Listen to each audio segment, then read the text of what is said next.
Let's just dive right into this explainer and unravel one of the absolute most fascinating mysteries of the human brain. Why on earth do we dream? For centuries, this whole topic has straddled the line between pure mysticism and hard science. But today, we're going to look at the concrete data. We'll track the history of how neuroscientists have tackled this giant puzzle and see how a series of frankly incredible breakthroughs has just completely reshaped our understanding of the sleeping mind. Really think about this for a second. We spend a full fifth of our sleeping lives essentially hallucinating inside a completely paralyzed body. That is a massive biological investment of time and energy. And it brings up a huge, almost impenetrable question. What purpose could this totally bizarre state of consciousness possibly serve for our survival, let alone our daily functioning? And this brilliantly illustrates just how daunting this mystery really is. Historically, even the top neuroscientists have literally run away from the problem of dreaming. As researcher Samir Zeki pointed out, most scientists would shrink in horror at the idea. And why is that? Well, because dreams are purely subjective. You can't exactly put a dream in a petri dish, right? They happen when we're fast asleep, we can barely even report them accurately, and they are just notoriously difficult to translate into words. So, that brings us to part 1, the mystery of dreaming, and investigating the sleeping mind. Our very first major clue in this whole investigation is the fundamental mystery of consciousness itself. Because to understand dreams, we really have to first grapple with what philosopher David Chalmers calls the hard problem of consciousness. See, the so-called easy problems of neuroscience involve figuring out how the brain processes data, kind of like a computer processing a file. But the hard problem, that's the gap between those physical, functional mechanics and what it actually feels like to be alive. Why isn't all of our brain's information processing just going on in the dark, completely free of any inner, subjective feeling? To put that into perspective, imagine Mary. Mary is a brilliant neuroscientist who happens to be completely blind. She knows absolutely every single functional, physical mechanic of human vision. She understands the exact wavelength of blue light perfectly. But if she suddenly gains her sight and actually experiences the qualitative color blue for the first time, she learns something entirely new, right? So the crucial point here is that knowing the brain's mechanics still doesn't explain what it actually feels like to experience something subjectively. Early researchers actually tried to break this problem down by dividing consciousness into 2 parts, using a really helpful TV analogy. First, there's the level of wakefulness, which they compared to the power supply of a television set. It's a prerequisite for activity, but it has no real quality of its own. It just turns the brain on. Second are the contents of conscious experience, which is the TV show itself, the actual qualitative phenomenal inner experience. Which brings us to Section 2, Freud versus the brainstem. This is the historic clash between psychology and biology over the true nature of dreams. Let's see how this dream science evolution builds over time. We start back in 1900 with Sigmund Freud publishing The Interpretation of Dreams, where he viewed dreams as deeply psychological wish fulfillment.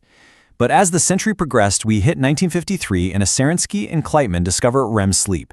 And by 1977, researcher Alan Hobson was using that hard biological data to propose that brainstem biology actually makes dreams completely meaningless. So let's look at the data that led him to that wild conclusion. You see, scientists discovered that sleep wasn't just a uniform state of rest. They uncovered this bizarre paradox between non-REM and REM sleep. During non-REM sleep, you have these synchronized, slow waves, reduced muscle tone, and dreaming is rare. It's mostly about declarative memory consolidation. But during REM sleep, the brain has desynchronized fast waves that look almost exactly like they do when we're wide awake. Yet, you experience complete muscle atonia, total paralysis, and crucially, this is where you get frequent, vivid dreams and intense emotional processing. Researchers ended up tracing the source of that REM sleep to specific, tiny nuclei in the pons, right in the medial view of the brainstem. These neurons trigger the REM cycle forebrain activation automatically, almost like clockwork. Now, because REM sleep and dreaming were considered to be the exact same thing at the time, biologists mistakenly assumed they had found the physical generator of dreams, right down there in the primitive brainstem.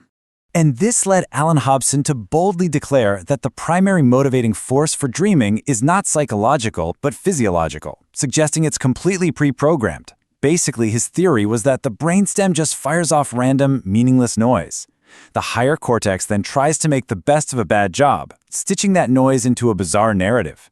Under this biological model, Freud was entirely wrong, and dreams had absolutely zero deep psychological meaning. But hold on, because that leads us to Section 3, the great dopamine twist.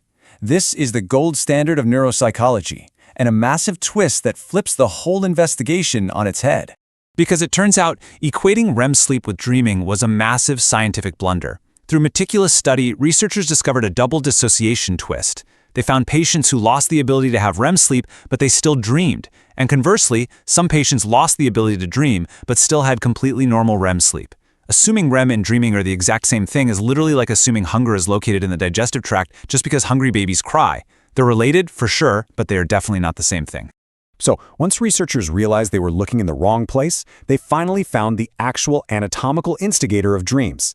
It wasn't the brainstem at all. It was the mesocortical mesolimbic dopamine circuit, arising right from the ventral tegmental area and coursing deep through the forebrain. And why is that dopamine circuit so absolutely crucial?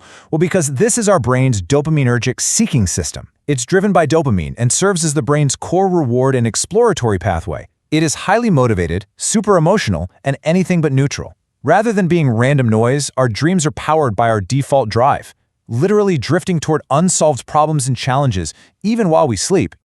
This discovery caused an absolute shockwave.